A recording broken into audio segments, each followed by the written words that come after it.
Assalamualaikum warahmatullahi wabarakatuh. Selamat pagi dan salam sejahtera Sobat Mido dimanapun berada. Ketemu lagi di podcast kantor imigrasi kelas 2 non-TPI Blitar. Nah Sobat Mido sudah pernah mendengar pasti ya tentang pendaftaran IMEI atau International Mobile Equipment Identity pada ponsel ataupun alat komunikasi yang kita beli di luar negeri. Nah peraturan ini memang sudah berlaku sejak 2020 ya, tapi banyak sekali Sobat Mido ini yang belum paham dan banyak menanyakan mengenai pendaftaran IMEI ini ke imigrasi. Nah, padahal Sobat Mido untuk kewenangan pendaftaran IMEI pada laptop ataupun ponsel yang teman-teman beli di luar negeri itu ada pada Bea dan Cukai. Nah, oleh karena itu Sobat Mido hari ini telah hadir di studio podcast kantor imigrasi kelas 2 non-TPI Blitar, pemeriksa Bea dan Cukai pertama pada kantor pengawasan dan pelayanan Bea Cukai Blitar, Bapak Herlambang Wicaksono. Selamat pagi, Pak. Selamat pagi, Bu. Sehat, Pak Herlambang? Alhamdulillah sehat. Alhamdulillah. Nah, hari ini Pak, kita akan ngobrol mengenai pendaftaran IMEI ini, Pak. Dan alhamdulillah baru hari ini kantor imigrasi kelas 2 non-TPI Blitar bertemu dengan Bea Cukai ya Pak ya. Iya, Betul. Nah, kunjungan pertama Bea Cukai ke kantor Blitar seperti apa ini Pak? Sebelum kita ngobrolin IMEI mungkin sedikit bercerita tentang kantor imigrasi Blitar. Ini juga pertama kali bagi saya untuk datang ke kantor imigrasi di Blitar. Tadi terus terang saya kaget karena kantornya besar sekali ya. Oh Masya Allah, siap Pak. Besar sekali, kemudian ya berharapnya ke depannya nanti ini akan berlanjut ya. Jadi Insya Allah ada kolaborasi. Gitu. Betul. Nah, ngobrolin tentang kolaborasi antara imigrasi dan Bea Cukai Pak. Ini juga terkait dengan pendaftaran IMEI ini ya Pak. Jadi sebetulnya pendaftaran IMEI ini berlaku untuk alat komunikasi apa saja ya Pak? Oke. Baik, sebelumnya mungkin saya jelaskan dulu ya mengenai dasar hukumnya ya. Jadi kita biar sama-sama tahu kenapa gadget yang kita punya itu didaftarkan seperti itu. Jadi pertama-tama mengenai dasar hukumnya itu sesuai dengan peraturan dari Menteri Kominfo nomor 1 tahun 2020, yaitu tentang pengendalian alat dan atau perangkat telekomunikasi yang tersambung ke jaringan seluler melalui IMEI. Nah, peraturan ini kemudian dititipkan kepada Bea Cukai selaku instansi yang berada di pintu-pintu masuk, pintu-pintu masuk kedatangan internasional seperti itu. Kemudian dari aturan ini Direktorat Jenderal Bea dan Cukai kemudian mengeluarkan sebuah peraturan tentang tata laksananya itu di Per 13 tahun 2021. Nah, jadi di sini terhadap beberapa item yang wajib didaftarkan. Nah, siap. Nah, di sini ada handphone yang pertama. Baik. Seperti itu. Terus gimana Pak? Untuk HKT ini sendiri Bapak apakah ada maksimal gitu? Karena kan biasanya kita dari luar negeri ini beli kan mungkin untuk tetangga yang nitip atau mungkin untuk orang tua atau adik kakak. Nah seperti itu. Apakah memang semua yang kita bawa dari luar negeri ini bisa didaftarkan IMEI-nya atau ada jumlah maksimal seperti itu? Terdaftar IMEI-nya. Oh baik. Sudah terdaftar di Kementerian Perindustrian. Kementerian Perindustrian, baik. Kemudian terhadap alat komunikasi yang dibeli dari luar negeri itu didaftarkan IMEI-nya sesuai dengan Permendag nomor 20 tahun 2021 itu paling banyak 2 unit. Oh 2 aja ya Pak berarti per orang? Per orang. Baik. Per orang per kedatangan. Oh baik. Misal nih Pak ada satu keluarga berisi 4 orang. Tapi mereka ini membawa 8 HKT ini. Iya. Nah, berarti boleh didaftarkan Bisa, semua ya, Pak? bisa. Oh, jadi masing-masing 2 ya. Masing-masing 2 kalau seperti itu bisa. Oh, baik. Nah, apakah untuk nah, ini ngobrolin tentang pendaftaran persyaratan dan juga alur pendaftarannya ini seperti apa, Pak? Apakah ketika langsung masuk Indonesia itu harus langsung didaftarkan ataukah sudah boleh misalnya katakanlah sudah sehari berada di Indonesia karena kelupaan baru didaftarkan seperti itu? Jadi begini, kalau untuk alurnya sendiri itu jadi pemiliknya, pemilik dari HKT ini mendaftar dulu lewat internet di situsnya Bea Cukai atau lewat aplikasi mobile Bea Cukai. Itu pendaftaran awal. Baik. Nah nanti dari pendaftaran awal ini akan mendapatkan konfirmasi by email, termasuk di situ ada QR code-nya. QR code-nya. Nah QR code ini yang nantinya akan didaftarkan di kantor Bea Cukai setempat, bisa di bandara kedatangan, pelabuhan kedatangan, atau di kantor pabean di kotanya masing-masing. Itu bisa. Berarti artinya ketika beliau ini sudah pulang dari luar negeri, katakanlah paling dekat dari Juanda begitu ya Pak, kemudian pulang ke Blitar misalnya, bisa langsung didaftarkan ke Bea Cukai Blitar ini? Bisa.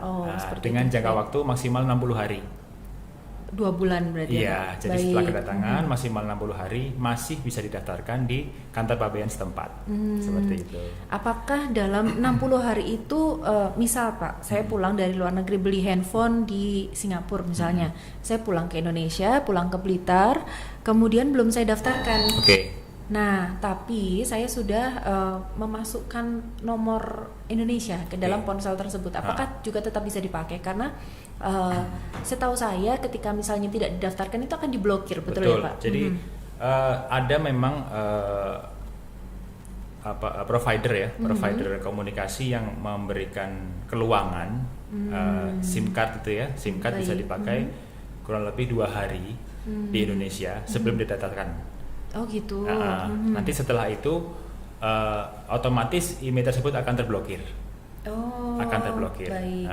Berarti ketika misalnya dia pulang ke Indonesia, kemudian dipakein provider tertentu, sebelum 2 hari didaftarkan itu masih bisa. Masih bisa. Tapi kalau setelah 2 hari sudah terblokir sudah ya Pak? Terblokir, nah, otomatis. Kalau misalnya sudah terblokir Pak, apakah ada cara untuk membuka blokirnya? Iya, membuka blokirnya dengan cara didaftarkan tadi.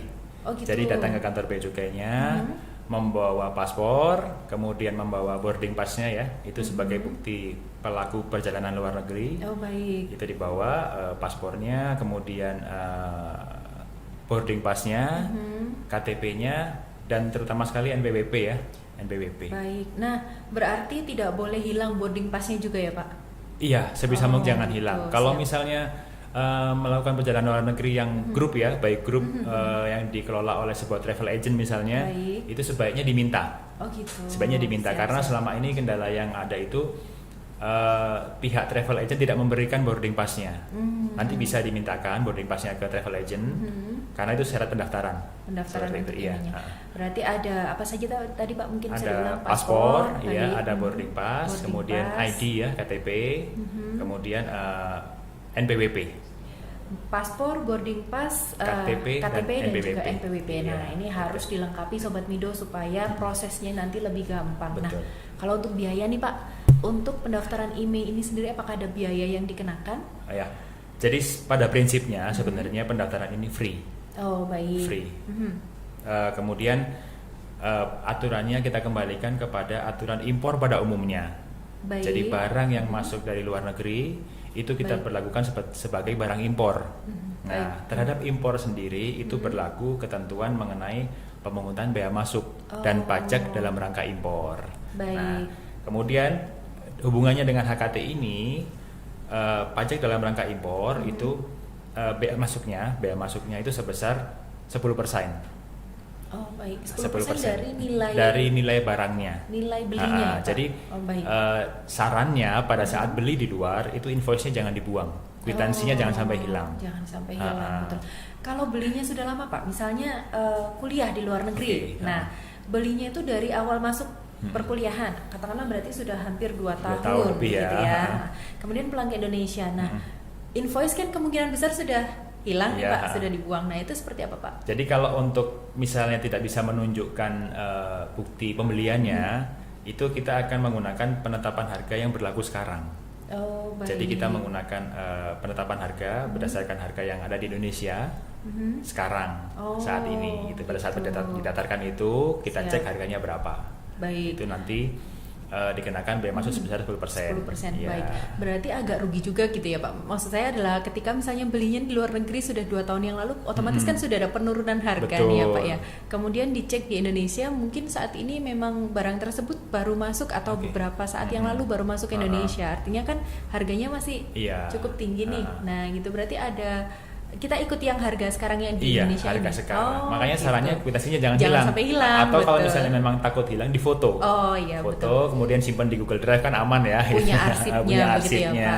Siap. Nah itu tadi bea masuknya. Kemudian ada PPN, PPN ini sebesar 11% sekarang. 11%, Iya. berarti 10% dari harganya, kemudian ditambah dengan 11% dari PPN-nya. Dari PPN-nya. Kemudian PPh-nya ini kalau tidak memiliki NPWP ini sebesar 20%. Lumayan harus besar. punya NPWP berarti. Ini salah satu upaya pemerintah ya untuk menertibkan masyarakat supaya punya NPWP, karena salah satu keuntungannya adalah ketika punya NPWP, ketika mendaftarkan ini PPh-nya hanya 10%. Oh, baik. Gitu. Artinya ketika misalnya Pak secara garis besar saja, mungkin secara hitungan kasar begitu ya Pak, ketika kita misalnya masuk bawa iPhone terbaru nih, iPhone berapa sekarang?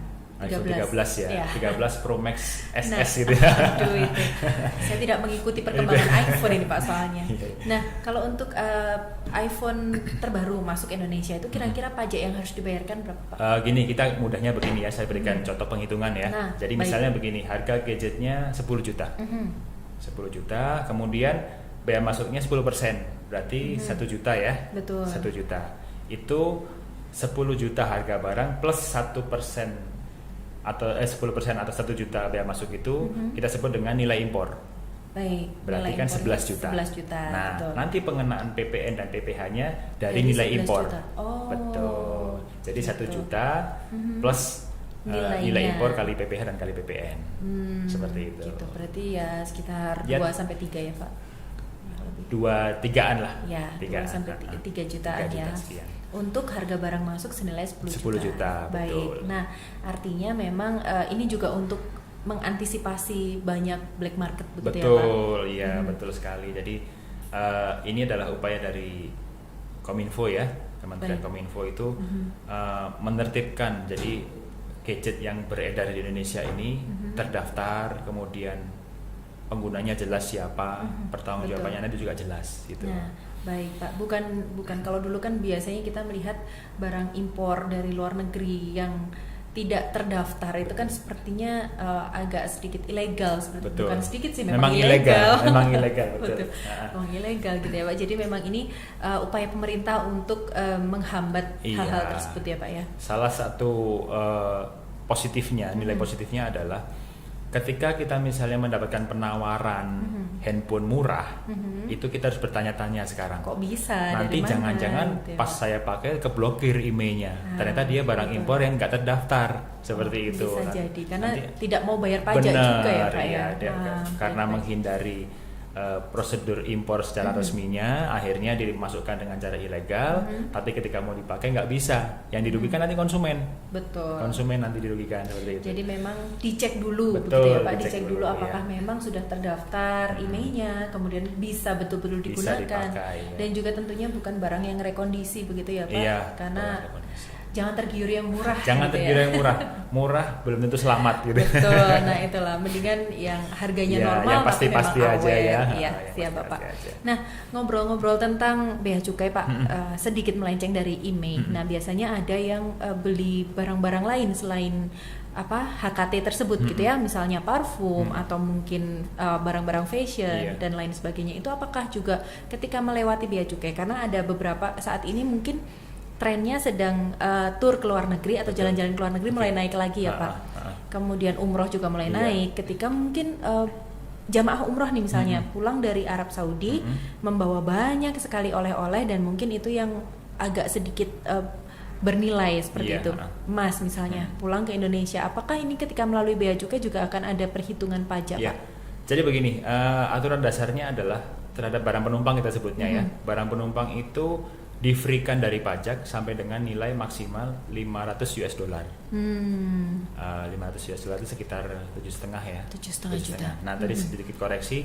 Jadi kalau harga barangnya misalnya 10 juta tadi, setelah dikurangi free-nya.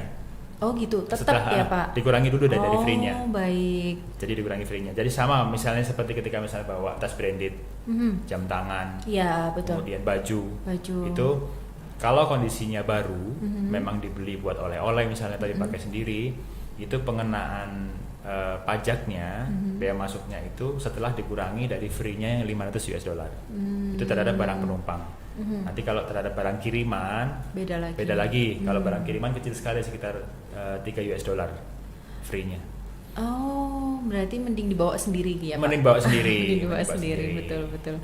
Berarti untuk yang lebih dari itu tetap berlaku pajak ya, Pak? Sisanya ya. Jadi setelah dikurangi dari 500 US dollar, 500 US dollar itu baru dikenakan pajaknya. Berarti nilai impornya adalah setelah free. Setelah free. Oh, baik. Ya, setelah free. Insya Allah lengkap sekali penjelasan Gitu ya. hari ini, Pak. Masya Allah, kita jadi nambah ilmu gitu ya. Iya. Karena memang saat ini trennya masyarakat ini sedang naik untuk Betul. jalan-jalan ke luar negeri. Karena setelah hampir 3 tahun ya, Pak, betul. 2 tahun 3 tahun pandemi ini, insya Allah tren masyarakat yang mulai jalan-jalan ke luar negeri, banyak sekali jamaah umroh. Ini kan membuat kita juga akan lebih sering ketemu dengan calon calon apa ya, Pak, penumpang Bapak ini, calon yang nantinya akan mengurus di bea cukai seperti itu. Iya. Nah, kami mungkin di sini juga akan bisa menyampaikan bahwa ternyata paspor ini selain untuk identitas pada saat kita di luar negeri, juga untuk persyaratan pendaftaran IMEI, betul ya, Pak? Jadi artinya Sobat Mido jangan sampai paspornya ini hilang atau rusak, karena nanti pada saat kehilangan paspor tentu saja akan ada hal-hal yang konsekuensinya lebih banyak, begitu ya, Pak? Dan juga Sobat Mido, di bea cukai ada denda, di imigrasi juga akan ada denda ketika paspornya hilang atau rusak gitu. Dendanya adalah kalau untuk paspor hilang kami sekitar memang 1 juta rupiah, Bapak. Ya. Tapi kalau rusak itu 500.000. Belum biaya paspornya. Jadi kalau bikin baru bikin lagi itu biayanya 350.000. Kalau misalnya dia hilang berarti 1 juta plus 350.000. Nah, jadi berhati-hati sekali sama paspor ya. Betul, karena memang identitas kita saat di luar negeri adalah paspor gitu, Sobat Mido. Jangan sampai hilang atau rusak. Dan kalau ada pertanyaan, Sobat Mido bisa sampaikan langsung baik melalui YouTube ataupun melalui Instagram kami di @imigrasi_Blitar. Jangan lupa nonton video dan YouTube kami di kantor imigrasi kelas 2 non TPI Blitar. Sampai jumpa di podcast berikutnya. Terima kasih banyak Pak Herlambang Wicaksono sudah hadir di podcast kantor imigrasi Blitar pagi hari ini. Dan saya pamit, Sobat Mido, selamat pagi.